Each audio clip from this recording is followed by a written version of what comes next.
How are we doing so far? All right. We like this, not like this, not like this. We like this. All right. Well, I want to now give you something that I hope can help you process this in a practical way. There are 6 words that I use, and they are $50 words at one hand, but then they're not. So you can use these words to impress your friends if you want to write them down, all right? So here's 6 words I want you to write down. And the first 2 will be the same 2 words for each section. First word, 3 words of this: biblical, theological, diagnostic.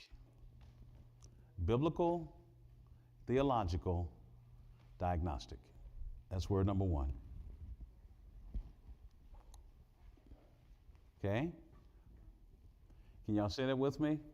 Biblical, theological, diagnostic. Okay? Here's the second set: biblical, theological, methodology. Biblical, theological, methodology. All right, what were the first 3 words? Okay, and what are the second 3 words? Let me explain these 2 things. A biblical theological diagnostic is trying to teach you how to see life through a biblical grid. Okay? How to see life through a biblical grid. A biblical theological methodology is to show you how to help people change through a biblical grid. You got it? So biblical theological diagnostic, how to help you see things through a biblical grid. Biblical theological methodology, how to help people change through a biblical grid. The problems that we have sometimes as Christians is that we're trying to show people what to do when we haven't learned how to see. Does that make sense? And as a trainer in counseling, as a supervisor, as I help people, I say your biggest problem is that you're moving too fast and you don't yet know how to see things. And so a lot comes at you, people tell you a lot, you're overwhelmed with all this information because you haven't learned how to see. My first step is to teach you how to see, then we can learn what to do. But you're so busy trying to figure out what to do, and you're overwhelmed with what you see because you haven't put it together in a biblical theological grid that takes all this information that people give you and put it in a way where you can see it and then go, now that I see this, it's obvious that we can do this. Okay? So part of my challenge today is to try to help you look through things through a biblical theological diagnostic with a little bit of methodology. Because what's more important is not the methodology. That's always going to be second to the diagnostic. In other words, it's hard to talk about application if you don't know observation and interpretation. Would you agree or disagree? And application is not that difficult when you have a great understanding of observation and interpretation. Biblical counseling is just like Bible study methods. You've got to have a biblical theological observation and interpretation before you move into application. And what happens with a lot of people, because they don't understand biblical counseling is truly biblical, they see things in people's lives and they get all these ideas and they run off in these places. We're going, that is not biblical at all. And tell me what you're seeing doesn't make sense what Scripture says. Now, let me take that back to Proverbs 3:5 so you can understand what I'm saying. You remember Proverbs 3:5, it says, trust in the Lord with all your heart and do not what? Okay. Now, what does it mean to lean on your own understanding? It's a human observation without a biblical interpretation. I see something, and then whatever I see, I give it my own meaning and definition. Okay? And so by my own meaning and definition, then I come with my own solutions, and I come with my own prescriptions of what needs to happen. My problem with most people is that they bring their problems to me and they bring their identifications of their problems to me and they bring their solutions to me and they want me to co-sign. Do you not experience that when people come to you? So part of the problem is I have to stop them to say, hey, we're not going to disregard your experience. This happened to you. We're not going to minimize it. We're not going to cheapen it. We're not going to disrespect you or anything. This happened to you. The problem is how you are choosing to see it doesn't match what God says about it. Does that make sense? So before I can help you heal, before I can help you do anything, you've got to first see how God sees this, but secondly, you have to accept what he sees. Because you can see what he says and go, that's preposterous. But when you can see what he says about your experience, then I can show you what to do with your experience according to Scripture. And so part of the challenge, when you think about it, is helping people build a biblical theological diagnostic about life.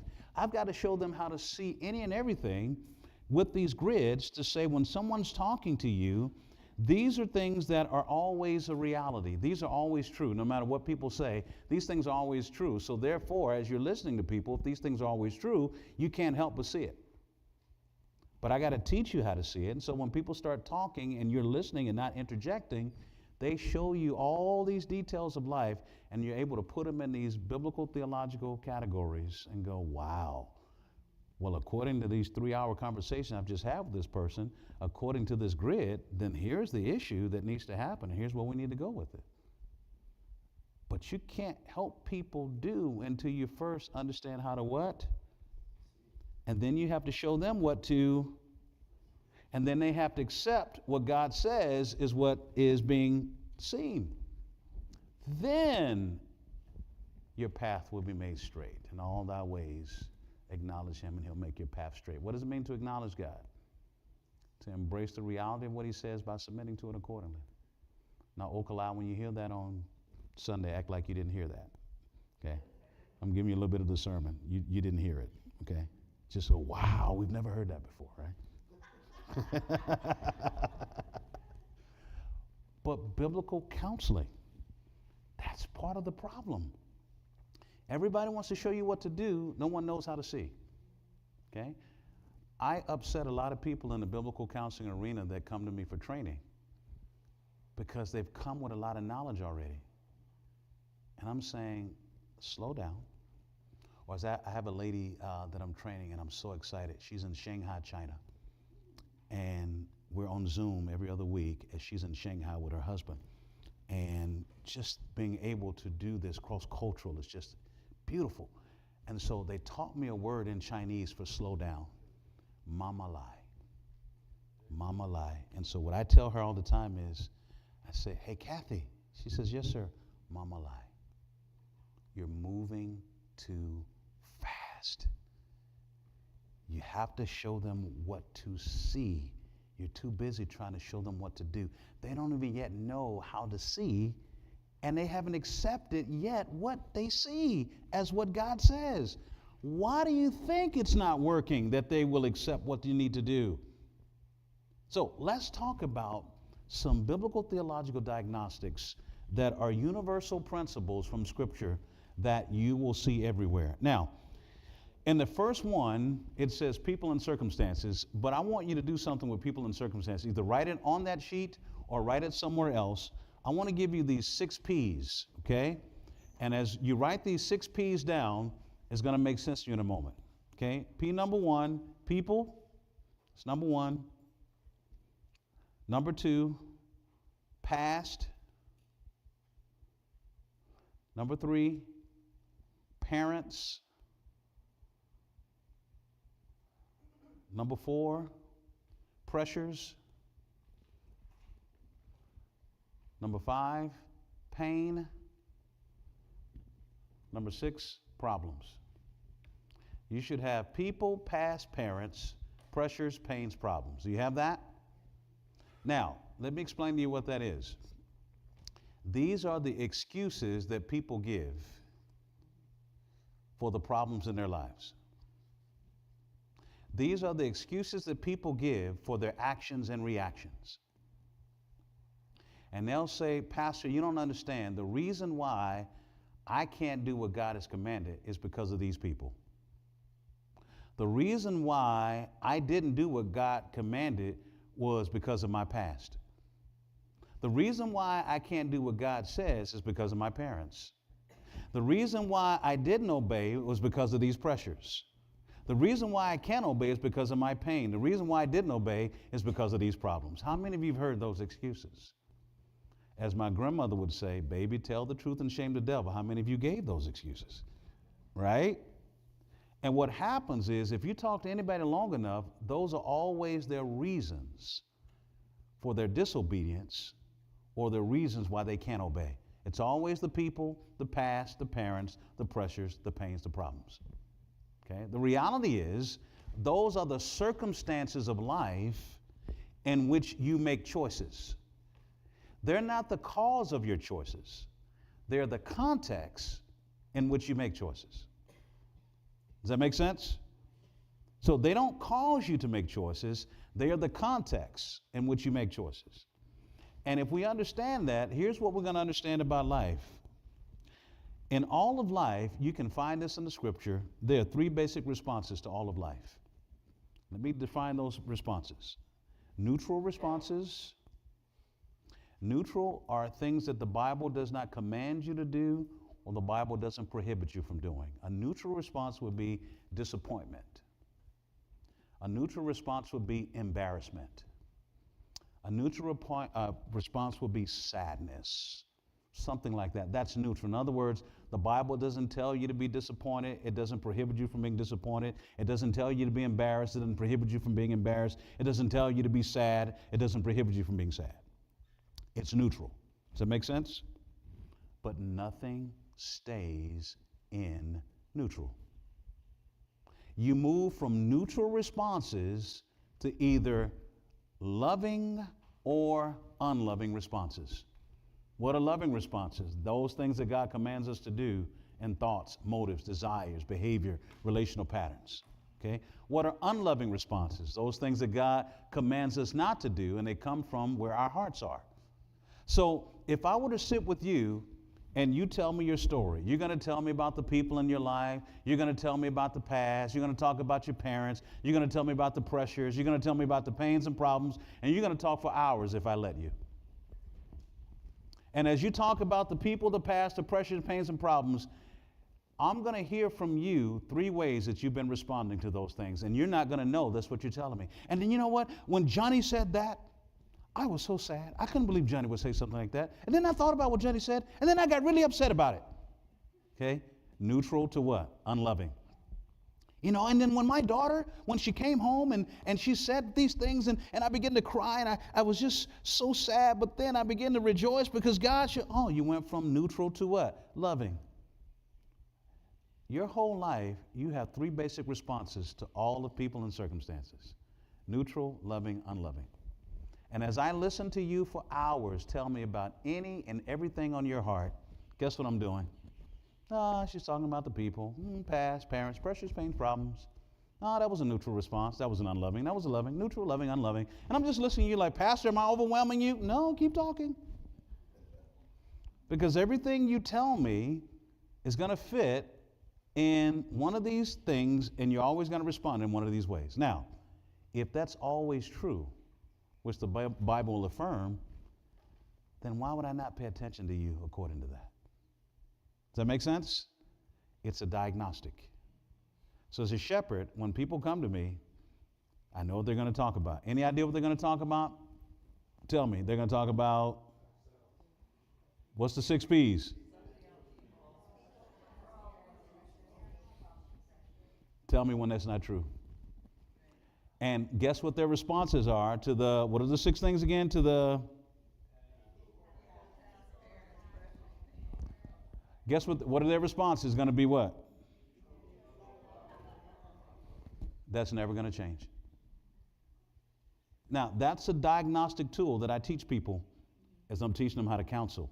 And part of their homework assignment is not to say anything to anybody, but to listen to everybody and evaluate this grid with people. And they'll say, okay, Prof, I talked to Susie Q, I talked to John and Jim. you're right. When they were talking to me, they were talking about these people and they were talking about this. And I noticed when they were telling me how they reacted, I saw some neutral things. I saw some good, very good. Now keep observing, keep learning, keep looking. Biblical, theological, what? Diagnostic. I'm trying to teach them how to see. Don't try to fix anything. Don't try to solve. I just need you to observe. Does that make sense? That's one tool. And as you start to listen now, it's going to blow your mind how you see it everywhere. It's like when you get a new car, then you see that car everywhere, right? You're like, I didn't know there was that many Teslas on the ground. Yeah. So this reality is simple. People talk about these things, but they have neutral, loving, and unloving responses all the time. Okay, that's first grid. You ready for the second grid? Second grid, this is another tool of observation. Again, trying to help you build a diagnostic. If you just shut up long enough and let people talk and not interject, not try to share with them what you're thinking and just listen, you'll also discover when they talk about the people, the past, the parents, the pressures, the pains and problems of life, when you see their neutral, loving, and unloving responses, you're also going to see their expectations and desires. Is that not true? Are they not going to share with you all the things that they expected, all of what they wanted, what they got that they didn't receive, what they received they didn't want, and how important that was? And they're just going to go over and over and over. And then you're going to see the neutral, loving, unloving responses to that, all of their hopes and dreams and desires. And then they're going to see also that maybe you're talking to a person that may not have a relationship with Jesus Christ. If you listen long enough and just pay attention, these things stand out because we're driven by the agendas of our hearts. And our agendas, we'll discover in a moment, are either driven out of selfish ambition or love. And to the extent we understand that about all of us, to the extent we learn to listen, people show you who they are all the time if you just listen. You see the neutral, loving, and unloving responses. You see how they're telling you about this person, this past, this parent, this pressure, this pain, this problem, and how they chose to do this and didn't do this, and why they said this and didn't say that. And you go, oh, that was loving, that was unloving, oh, that was neutral. But nothing stays in neutral. You guys get that? That's why someone can be sad and then move to depression. What happened? They went from just being sad to then thinking about it and responding in some unloving ways to what they're thinking about, and their conscience kicks in, renders them guilty, and this depression is there, not so much because of the situation, but how they're choosing to react in their own hearts towards that which they have power over, which is themselves. And their conscience is bearing witness. And they're trying to medicate the guilt instead of taking ownership of the sin that created it. But they don't know that because they want to feel better, not understanding the pain was an indication that something needed to change.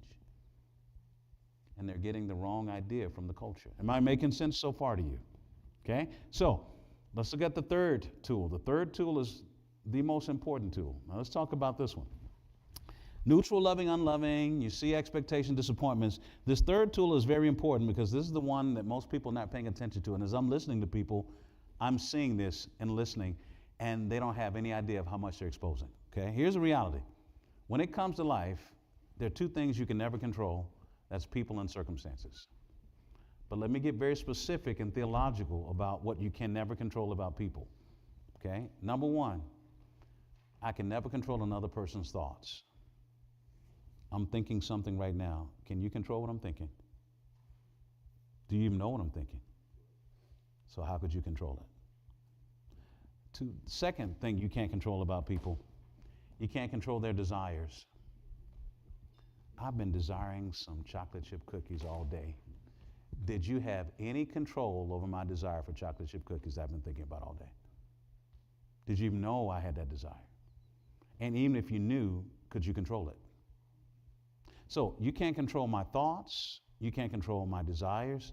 The third thing you can't control about me is my emotions. I'm feeling something right now. Do you know what I'm feeling?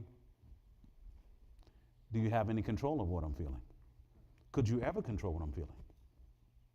So in reality, I can't control your thoughts, your desires, your emotions. You can't control my thoughts, my desires, my emotions. The fourth thing that I can never control about you and you can't control about me are my words. You can punch me in the mouth, you can cut my tongue out, but I'll keep talking.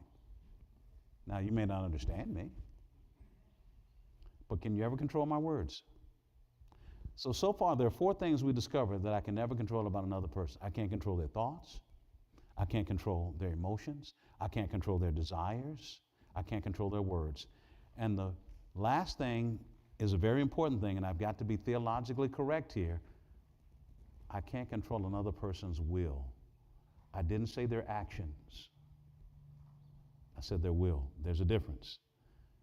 I could get Pastor Daniel and he didn't know, and I can lock him up in the corner somewhere, right? And he could try to get away, but I controlled and limited some of his actions. But his will to try to get away, do I ever have control over? That's like a stubborn child. You may make me sit down, but I'm standing up in my mind, right? So I never control the will of another person. So let's think about this. There are 5 things about you that I can never, ever control. I can never control what you're thinking. I can never control what you're feeling. I can never control your desires. I can never control your words. I can never control your will. Now, why is that important? Let me show you why that's important. What are the things that I can control? Any idea? Well, let's get specific. My.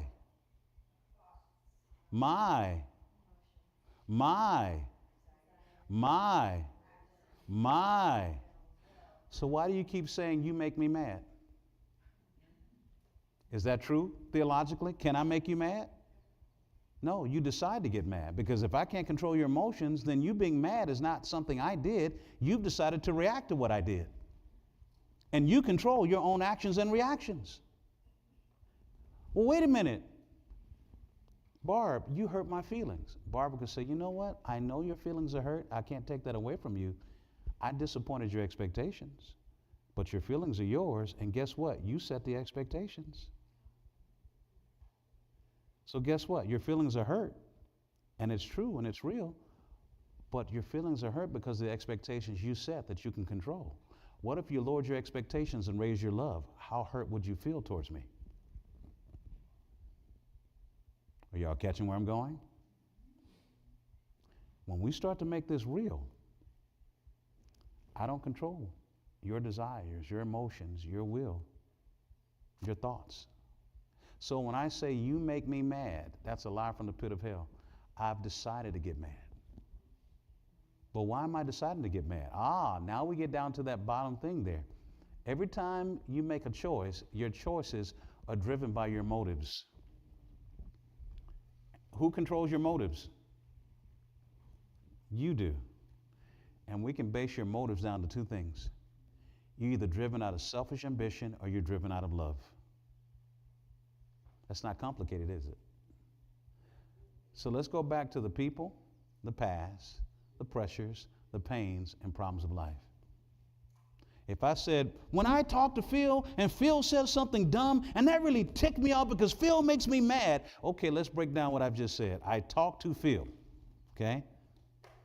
Phil did something. Now, I'm defining it as dumb. So by the way, who's put the definition of it being dumb on it? So did I yet define what Phil did by my own definition? And then I said that made me mad. No. Did Phil make me mad? I chose to get mad. Why? When it relates to Phil, was I driven out of my selfish ambition towards Phil, or was I driven out of my love towards Phil? Which one? Which shows up in the reason why I'm mad. Do not be deceived, Galatians 6:7 says, God is not mocked. Whatever a man sows, he shall reap. If he sows to the flesh, he shall from the flesh reap corruption. If he sows to the spirit, he shall from the spirit reap eternal life. The condition of your soul is never based upon the people, the past, the pressures, the pains, and problems of life. The condition of your soul is based upon your choices. And your choices are driven either out of selfish ambition or love. So as I'm talking to you, And you're telling me about these people, these past, these pressures, these pains, these problems, and you're going on and on and on and on. I look at what you are saying. I'm seeing the neutral, loving, unloving responses. I'm listening to you. You're showing me all your expectations. I know what you can and can't control. And you're telling me about Susie Q, and you're telling me about Billy Bob, and you're telling me about Philip and Kenneth and John and Jane and what they did and how they did it, and you got so upset about it. Here's what I know. You couldn't control what they did, but you could control being upset. And I know at that point you weren't driven out of love with them. You were driven out of your selfish ambition. I'm not telling you any of this, but I'm seeing all of this as a setup for what I need to do next with you, because this is a diagnostic tool. And by the way, does this ever change what I've just said? If this never changes, and I've learned to observe you through this, would this not be a good biblical theological diagnostic and just let you ramble for 3 and 4 hours? And as you're rambling for 3 or 4 hours, I'm looking at your neutral, loving, unloving responses. I'm looking at your expectations. I'm looking at what you can and can't control. I'm looking at what drives you. You think it's a bad marriage, and you wish your husband would do this. You wish your wife would do this, and they make you so mad, and blah, blah, blah. And what you're really showing me is how you're driven by your own ambition, which has been driving your choices. And you've been so unloving, you think the other person is the problem. You don't realize what you can and can't control and how you just expose the condition of your heart in less than 20 minutes. Am I making sense to you, ladies and gentlemen? Because we're looking at life through God's grid, not the culture. These are things I try to train people in, to say, if I can teach you how to see this, things become different for you. Watch this, but you start with yourself. What does that mean? Well, last night I was sitting down with my wife and I asked her to give me a cup of tea and she didn't, and then I got frustrated with her and she just made me so mad. Okay, well, let's go back. You ask your wife to do something, nothing wrong. Okay, talking about a person. You said you got frustrated. Let's explore what it means you got. Well, I mean, she could have did that for me. Yes, she could have. But who determined your frustration? Well, she did, because she didn't give me the tea. No, who determined your frustration? Because you chose to react out of selfish ambition towards your wife, not love. Because if she controls your frustration, that means she has to change in order for you to be okay. And the scripture makes it plain what you can and can't control. And no one controls what you think, what you feel, what you desire, what you want, your actions or reactions. That's all under your authority. Any tea drinkers in the room? When you put that tea bag in the water, it doesn't matter what flavor it is, whatever's in the tea bag, when you put it towards the water always brings out what's in the tea bag. Newsflash. People, past, parents, pressures, pains, and problem is the water. You are the tea bag. They're not making you who you are. They're bringing out what's already in you. You're trying to fix the water. God is trying to expose the tea bag. Now, to the extent you start to understand that practically about yourself, you can begin to see it clearly as you're working with other people. And before you try to fix and go challenge people's lives, you start to just observe people's lives through this reality. And you say, wow, you've talked for about 40 minutes and I know so much about you already after 40 minutes of conversation. Why? Because there's a biblical theological grid. I've seen your neutral, loving, unloving responses. You've been talking about the people, the past, the pressures, the pains, and problems. You have been so unloving. Now, I'm not saying this to anybody. I'm just, in my mind, I'm documenting.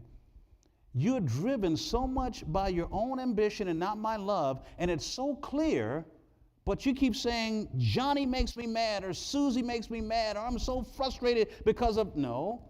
You've chosen to be because you're driven out of selfish ambition, not love. I can't tell you that up front. Remember this, the more arrogant the person, the more indirect you have to be. Arrogant people don't handle direct truth. You have to be more indirect with arrogant people. Humble people, you can be very direct because they receive truth well. Prideful people can't handle direct truth. Does that make sense? And I see a lot. I don't share everything I see with people up front. I just kind of beat around the bush a little bit, plant some seeds, you know.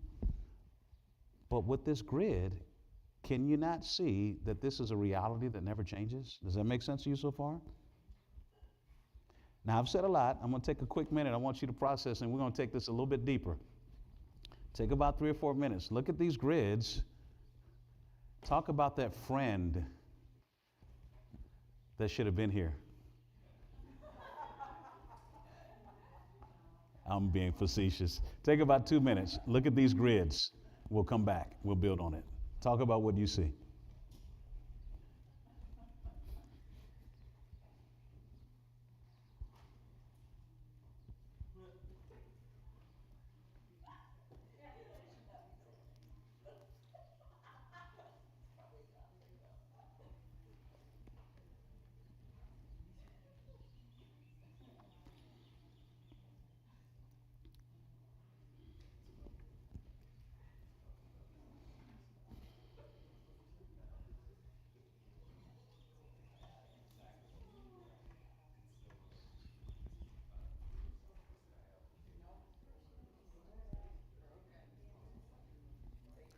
By the way, as you're walking through this, if this is always true, then what does this reveal about you and the people around you? Take a few moments, kind of talk about that. If this is always true, what does it reveal about you and the people around you? Okay.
Okay, guys, we'll pull this together. Here's a stupid question, but I'm going to ask it anyway. Are you seeing yourself? Good. That's the first step to any good biblical counseling. If you didn't see you in this and you only saw other people, you're not ready. To the extent you can be honest and see yourself and begin to realize what God is showing you, then you can begin to understand how to help other people see. I always tell people, you cannot give what you don't have. And if you can't be honest with you, why are you trying to ask people to be honest about themselves? That's a lack of humility. And you're asking someone to be what you're not, humble. Does that make sense? So as we look at this picture and we process this, these are just ways to see. These are the diagnostic tools. I'm trying to give you some biblical, theological diagnostic tools to teach you how to see, because you can't really figure out what to do until you first learn how to see. So with this in mind, with these tools, notice how they build on each other. Neutral, loving, unloving, expectations, what you can and can't control. Every time you make a decision, it's driven out of your selfish ambition or your love. That means every choice you make, you could never blame the people around you. You can never blame your past. Please leave your parents alone. Gosh, give them a break.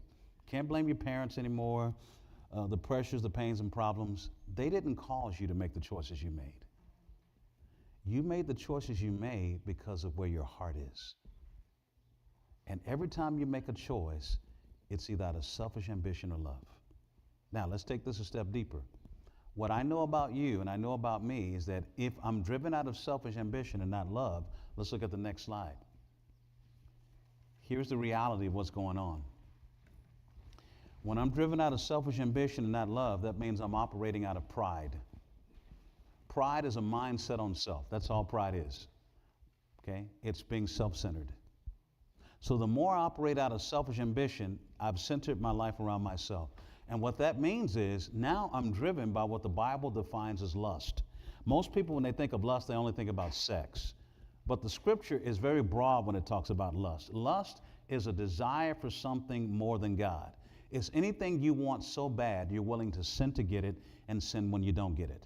That's what James talks about when it says, when I'm tempted, don't say that I'm tempted by God, for God cannot be tempted by evil. But each man is tempted when he is carried away and enticed by his own lust, evil desire. I want something so bad I'm willing to sin to get it and sin when I don't get it. That's James chapter 4. What's the source of quarrels and conflicts among you? Come they not from your pleasures that wage war on your members? You lust and do not have. I have a desire for something. Now, here's the trick about lust and evil desire. The desire itself can be something that's not evil, but it becomes evil because you want it more than loving God and loving others. For example, is there anything wrong with wanting to be loved? Nothing. But when you live to be loved, you've turned a desire into a demand, which is a lust. And the desire to be loved now has become a demand. It's become a ruling desire above loving God and loving others. And you're willing to sin to get it and sin when you don't get it. Is there anything wrong with wanting to be approved of? Nothing. But when it becomes a ruling desire, not that I want to be approved of, I must be approved of, it's become a ruling desire now, which is a demand, which is a lust. And where people get tricked is that they don't understand the thing itself may not be evil, but the fact that you want it more than loving God, you've made it evil. Don't let that which is good for you be spoken of as evil. That means you've taken something now and I must have it. That's what a lust is. It's a desire that's become a demand, which now has the center of your world. That only happens when your mind is set on self. Idolatry is what you turn to get the lust that you crave after. Okay, let me say it again. Idolatry is what you turn to in order to get the lust that you crave after. You say, I don't have any idols in my life. Yes, you do. All those people, all those places and products. You use a lot of people. Most marriages are built on idolatry and lust. Why am I so mad at my spouse? Because I've reduced them to a means to my end, and they're not coming through on what I want them to do. And they know I want to be loved, I want to be accepted, I want security, whatever it is. They know I want affection, but I don't want affection, I worship affection. I don't want respect, I worship respect. And she knows and he knows that that's the most important thing in this marriage to me. And I'm so angry about it. Oh, because your mind is set on self, because you're driven by your own ambition, and you've taken what you want from the person to be the center of your world, and this person has become a means to an end. Not someone to love, but someone reduced to an object to use. Does everybody understand what I've just said?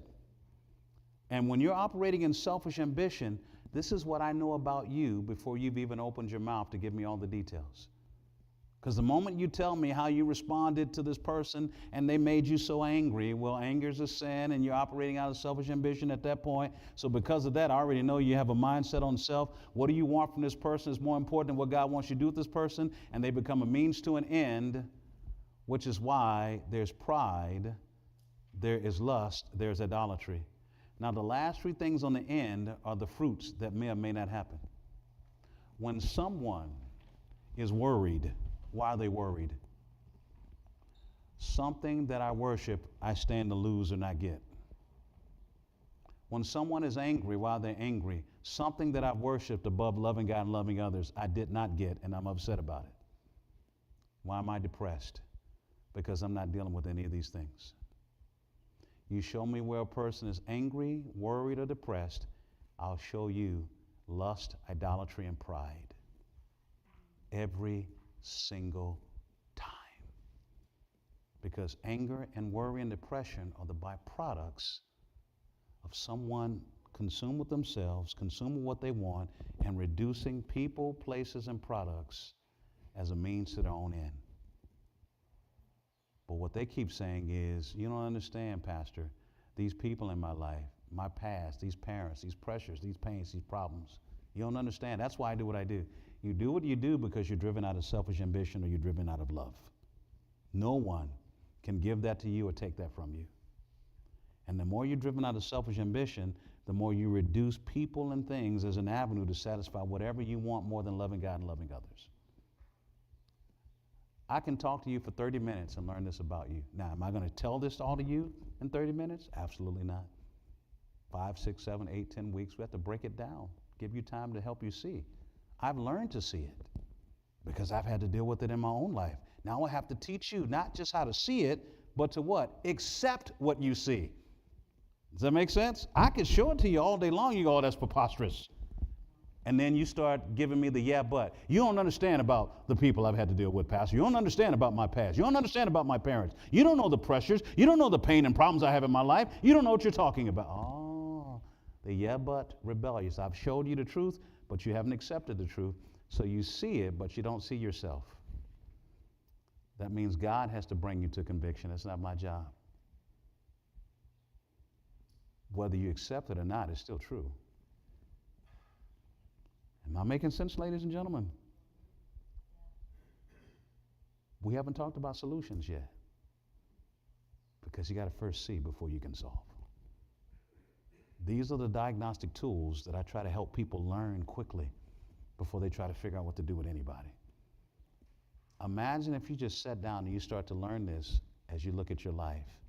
What happens now when you look at other people and they start talking and you just actually listen? They show you what they can and can't control. They show you all these things.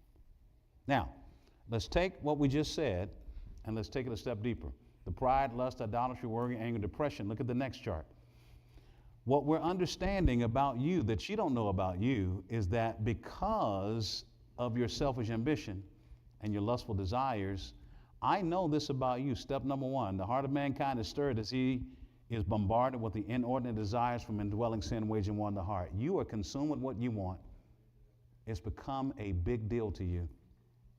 Number 2, Satan stirs up further sinful desires through opportunities provided through the world system and the world's wisdom. These things are happening in your heart, but then you watch way too much television, you watch way too many podcasts, and they are provoking the idea that life is about you and you deserve what you want, the way you want, how you want. That commercial that I hear everywhere in the world, BK, have it your way, you rule. You guys see that commercial?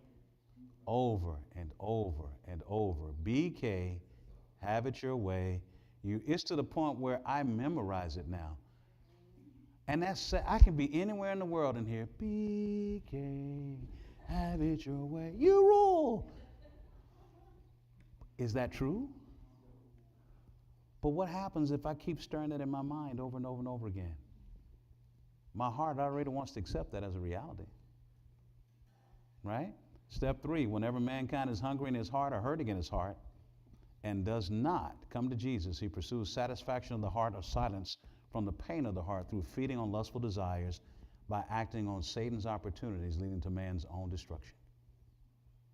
I know this about you and about me, and I don't even know you. Because these are the realities of life. These are the biblical theological diagnostics. And because these things are real and they're always true, I talk to you for any period of time and you start telling me things, I'm already knowing what's going on. Not because I'm that smart, but because the Bible is that clear. And to the extent that I know this about you and I know this about myself, you're not as complicated as people think you are. It's real clear. You've got neutral, loving, unloving responses. You've got a lot of expectation and desires. You're either driven out of selfish ambition or love.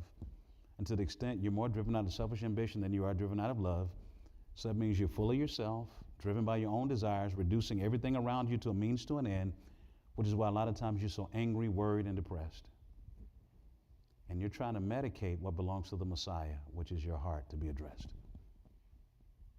I can't tell you that in 5 minutes of counseling. That would be crude and rude and mean.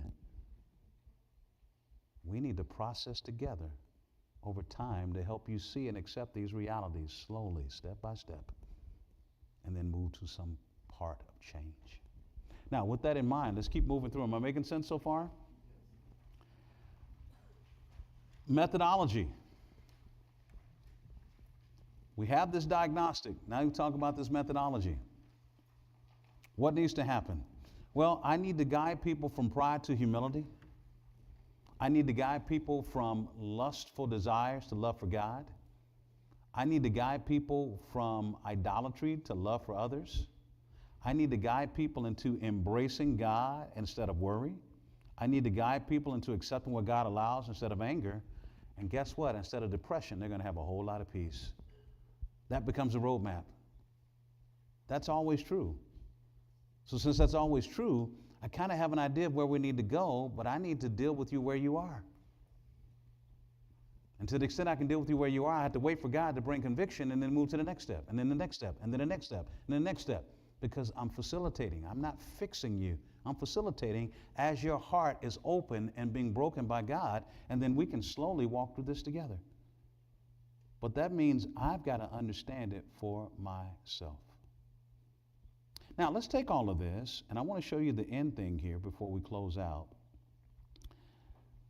In knowing that, I need to evaluate something about you and about a direction to go. We can take all of what I just said, and we can summarize your counseling problems down to some basic realities. So if you're in, turn to where it says cul-de-sacs, go to that particular section. That picture, keep going, keep going, keep going. There you go. See, here's the Christian life. The Christian life is this. You come to Christ, you walk through sanctification to the summation of being glorified. That's the Christian life. But it's not that easy. You fall into certain ditches.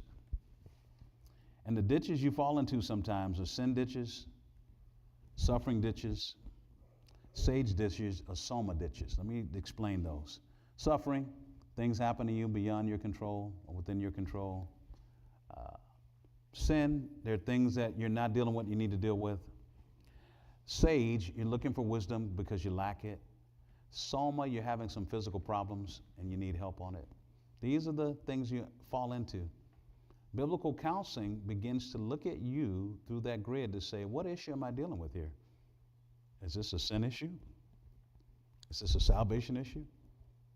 Is this a soma issue? Is this a sage issue? Well, depending on what issue it is, as you look at the rest of this, I have certain things that I help you learn to do with people.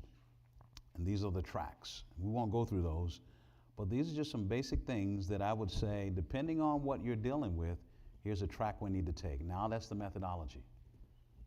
If you're dealing with a person with sin sanctification, here's some basic things I want you to guide them through.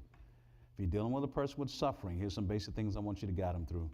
If you're dealing with a person with a sage issue, here's some basic things. If you're dealing with someone with soma, physiological, here's some basic things. And so what happens is we move from diagnostic to methodology, but you got to first learn what to see before we can teach you what to do. Now that's just a brief overview. This is kind of stuff that takes weeks, hours to cultivate, but it can be learned. But the first step is you looking at yourself through this grid. Learning to look at your whole life and say, let me take yesterday and me look at all the people I encountered, all the situations I encountered. What did I learn about me? How neutral, loving, or unloving was I in those responses? What did I want that I did not get? What did I get that I did not want? How do I find myself reacting? According to that, was I driven out of selfish ambition or was I driven out of love? Yeah, more selfish ambition. So then that means I was really full of myself. What did I want so bad I was willing to sin to get and sin what I didn't get? How did I treat my husband, my wife, my family, my friends as a result? What is God exposing about me as far as what's driving me at this point? What needs to change now? Where do I need to walk in humility? Where do I need to walk in love for God? Love for others. How can I accept what God allows instead of being worried? How can I submit to what God says instead of being angry? See, when you start doing that for yourself, and then someone says, oh, Johnny, can I talk to you today? Sure. My friend Nancy, here's what she said the other day. And it just made me so mad.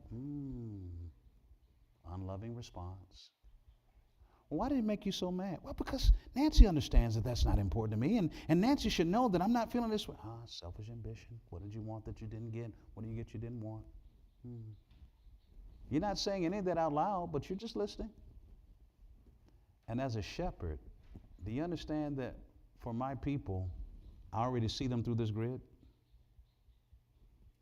And in 5 minutes of conversation, because I've been with them now for 14 years, I see things that are so clear. The beauty there is I don't have to be as indirect with them as I have to be with people I don't know. With them, I can say, John, stop it. Okay. Barbara, come on. All right. You know the drill. We've been through this before. Now, if I don't know them, well, let's talk about what's been happening. Why do you think that was very important for you? What do you think you wanted that you didn't get? And how do you normally respond when you don't get your way? How valuable is it for you to have the things that you want in life? When you look at your husband, your family, your friends, is this a pattern that when you don't get your way, you tend to respond this way? What does that reveal about you, and what does that show you about where you are with God right now? If God could speak verbally to you, what do you think he would say about your actions and reactions? You see what I'm doing? I don't have that relationship, so I have to ask questions to guide, versus if I have a relationship, I can go somewhere with you that I can't go with someone I don't know. It would be rude and unkind, a person I just met. Barb, stop it. That's ridiculous. You don't know me. How do you tell me something like that? Well, now, if I've been with Barb for 14 years, she knows what I'm talking about because she knows it's ridiculous. You see the difference? We'll stop here now, open the floor for a few questions, and then we're going to have lunch. So what? What do you guys think? What do you see? We got about 5 minutes here before we have lunch. Yes, ma'am.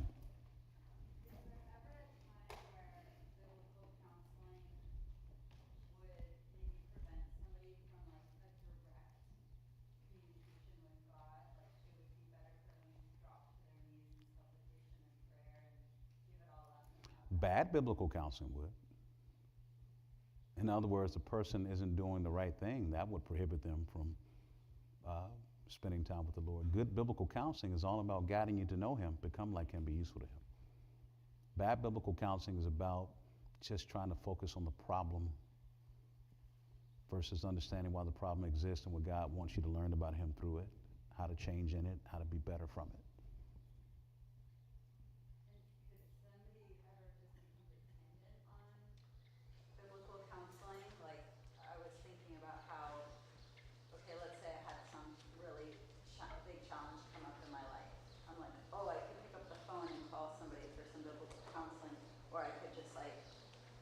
Good biblical counseling always gives you homework that's not dependent on the person.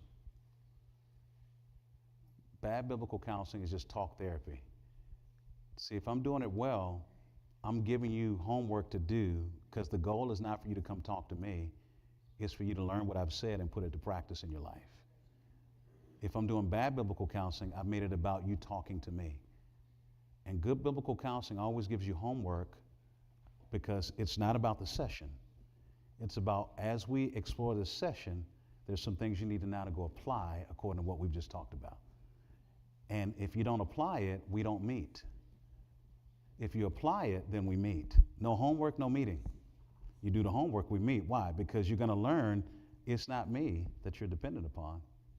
I'm the facilitator. But if I'm arrogant and controlling and want you to depend on me, I'm not going to give you any homework to do. It's just always come talk to me, come talk to me, come talk to me. Good biblical counseling is not about the person you're talking to. It's about the instruction they give you.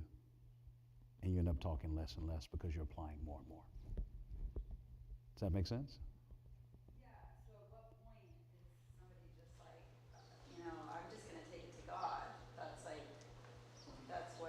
You're always taking it to God. But if I understand what you're trying to say, biblical counseling and Christianity is not about being by yourself. It's about being with others. Doesn't mean that you're not alone to yourself, because your whole life is about taking things to God in prayer and connecting. It's just that there are times where you need help with other people more. So, right, so I guess that's my question is, like, at what point is it about other people and the biblical counseling? At what point is it the prayer closet and the quiet place to be with God? it's a both and, never a either or. And I know as a black and white thinker, that's frustrating you, because in your mind it's either this or it's that. In reality, it's both and. There's a time where you'll always be to God by yourself, and there's always a time where you're connected to other people. So it's not a, when is it I don't need people in my life and it's just me and God? That's never going to happen. But when is it a time when I'm just with God? That's always, but you're always going to have people in your life as well. So that's the reality of a Christian life.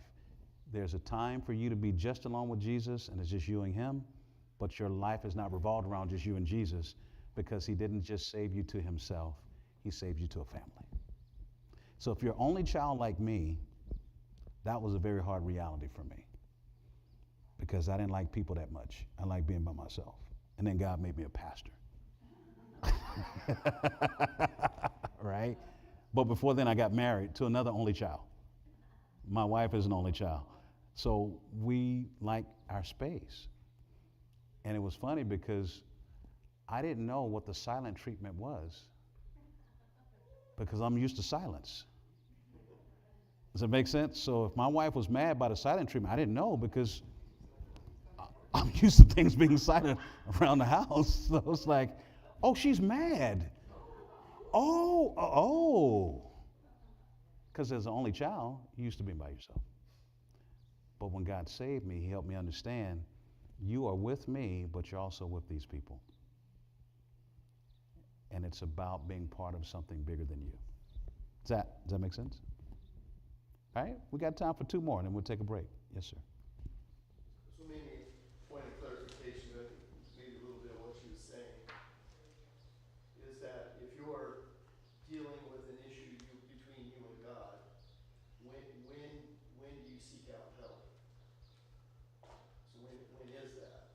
That's a case by case and a personal Right. judgment call. Yeah.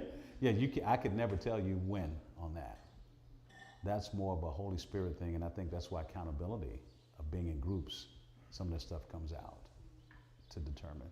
But I could never say, okay, when is it just me and God, and I seek this out between me and him, and when do I go to other people? I don't know. Could never tell you that. So I think it's self-evaluation. So I'm dealing with an issue and I'm not getting the growth that I should, me and God.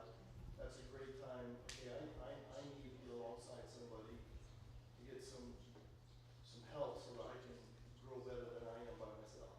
I would agree, but that's a mature person saying that. An immature person doesn't even know if they're not really getting what they need. But a more mature person can make that assessment. So that's why it's kind of a case by case. It could be a sticky wicket. So mature people need help. Absolutely. They need it more than anybody. Because sometimes they think they don't need the help, and they're the ones that really need it. Yes, ma'am. I was thinking about what he was saying, and maybe we don't know that we're not growing.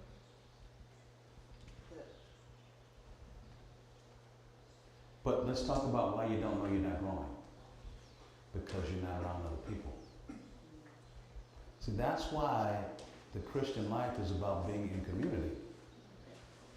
Because if you would have asked me before I was married, I had all the fruit of the Spirit. Did you catch what I said? Yeah. I lived with me. There was love and joy, long-suffering. When I lived with myself, I had all the fruit of the Spirit. I mean, if you'd have asked me, yes, I'm walking by the fruit of the Spirit, because I'm evaluating me by me. Then that woman you gave me, then all of a sudden this stuff started coming out. And it's like, well, it's got to be her, because before I was married, I had love, joy, and self-happiness. You see what I'm saying? But it's not until I got around somebody else that God used to expose. Because here's the thing, the closer you get to anybody, the clearer you get to see their depravity and your own. This is why I love our church. But by yourself, you don't get to see that because, I mean, let's face it, you evaluate yourself by yourself, you're not a bad person. You're a pretty good guy, pretty good gal. That's why small groups are important, being around other people to help expose you to see, you're not as smart as you think you are. You're not as mature as you think you are. So. Intimate relationships in the small group help that. Absolutely. That's why the small groups are really important because you can feel more intimate to be able to talk.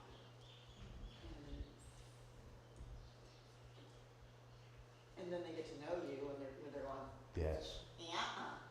But here's the thing though, and I tell people this all the time, you got to be willing though to let someone tell you what to do. Because some small groups, they're just people hanging out, babbling and complaining, whining and groping, and the reason they all are together is because they all like to whine and complain.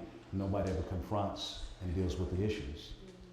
And then as soon as someone does, then they're upset and they're out of there because I'm offended because you told me about myself. So it's the kind of small group where you're saying, I'm willing for someone to speak into my life, to tell me what to do, and I'm willing to submit. Because if nobody can tell you what to do, no one can help you in what to do. And there are many small groups out there that no one can be told what to do, and that's why they're all together. It's that individualistic mindset. I come to get, and I need you to hear me gripe, and don't tell me anything, because I know my problem. I studied the Bible. I just want you to hear me and affirm that I'm grumbling and complaining. Not tell me about it, but just listen to me, and then I'll go do what I need to do, because I know what I'm doing. Well, that's arrogance. That's a small group built not on accountability and growth, but pride and I just want to be heard. So again, it's not just small group. It's can we all, and I tell people this, in the church, there are people that still tell me what to do as the pastor. And there are 5 men that my wife can call that if I ever get out of line, I'm scared of those 5 men. I never wanted to call them. I remember we got into a real heated discussion one time. Well, not one time, but in this particular. And she said, I'm going to call so-and-so. I said, wait a minute. Put the phone down. We can work this out. Why? All of us need somebody that we can all listen to, whether we agree or not, but we know they love us and they can tell us what to do, and we respect it knowing that they're not trying to control us, they're trying to help us. And if you have no one like that in your life, you're not going to be helped when your problems come, because all you'll do is you hear something you don't like and walk away. But if somebody can tell you what to do and you respect it because you know they love you, you can grow and you can find spiritual maturity. But if nobody can tell you what to do, that's why I know a lot of couples like that. They're old and stubborn, and they're old and stubborn together because they're not going to listen to each other and nobody can tell them what to do, but they're always talking about how bad the marriage is, how miserable they are.